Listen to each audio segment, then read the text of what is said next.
This is the lecture for Robert Nozick's Anarchy, State, and Utopia, pages 246 to 265 or something like that.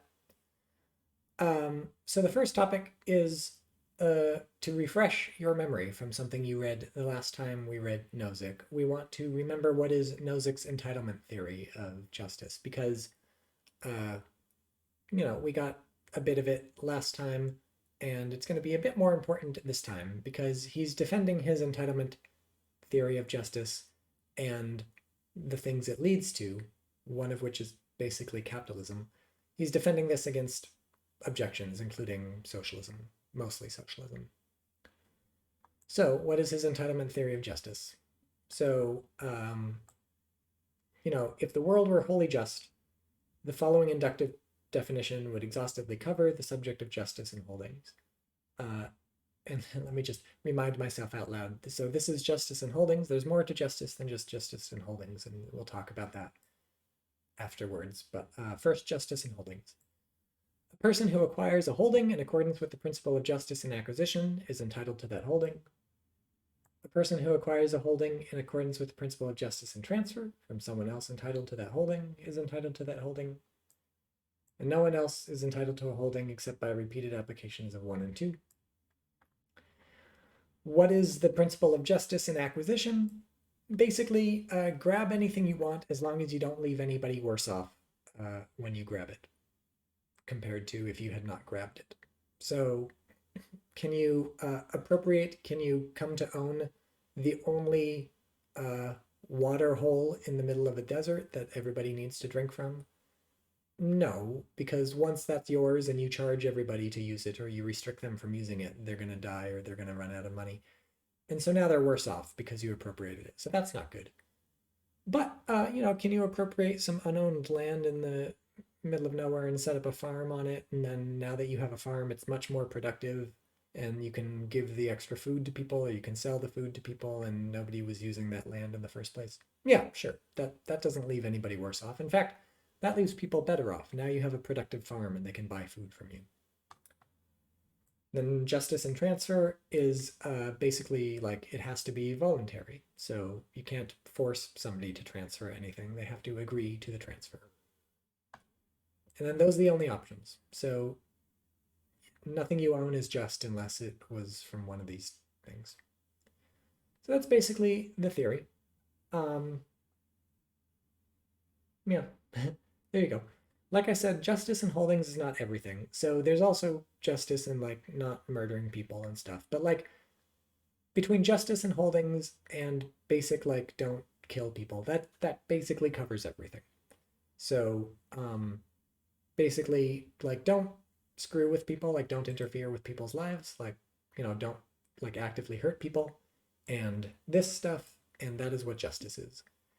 And you can sort of see how that gets us capitalism. Kind of. It gets us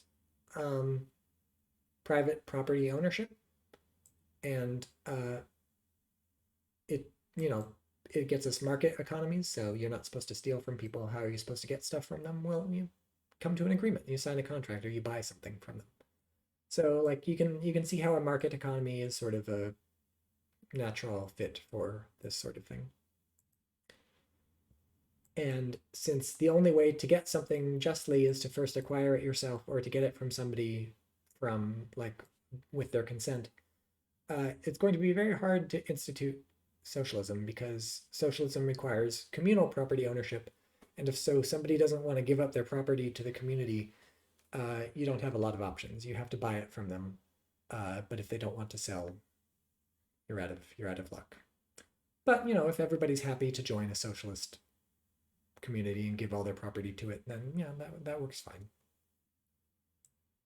Next, in the stuff we're actually reading, he spends a big chunk of the reading talking about Marxian exploitation. So 2 things. First, we want to know what is Marx's theory of exploitation, and second, a note on the reading. So first, Marx's theory of exploitation. The very, very simple version is that under capitalism, workers are exploited because the what happens is that when you're a worker, basically you create value. There's value created by your work. Uh, and who sort of gets that value? We refer to it as surplus value usually. Like, who does that value accrue to? Like, where does that value end up? Under capitalism, it ends up under your employer, whoever owns the sort of capital that you are working on or working with. So the factory owner gets the value created by the work of the people in the factory. Specifically, the value is like the items that are created. And those belong to the factory owner. They don't belong to the workers. So that's how capitalism works. The capitalist gets the value and the workers get their wages and nothing else. And that's sort of exploitation, basically, when the value created by the worker does not go to the worker. It goes to somebody else. So we can get more complicated, but that's as much as you need to know, more or less, to understand this section. Second, the section goes on for a while.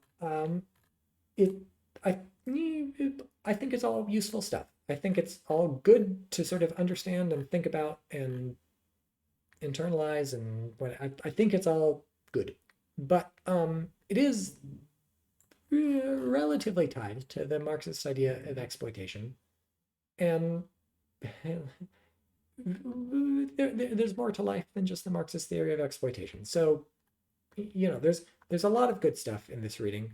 You could, since this section is kind of complicated, I don't know, sometimes it's really not that bad, but like it's maybe the most complicated part of the reading. So like don't get too bogged down in it, but do your best. I don't know. So look, there's lots of good stuff in this reading, and do your best with all of it.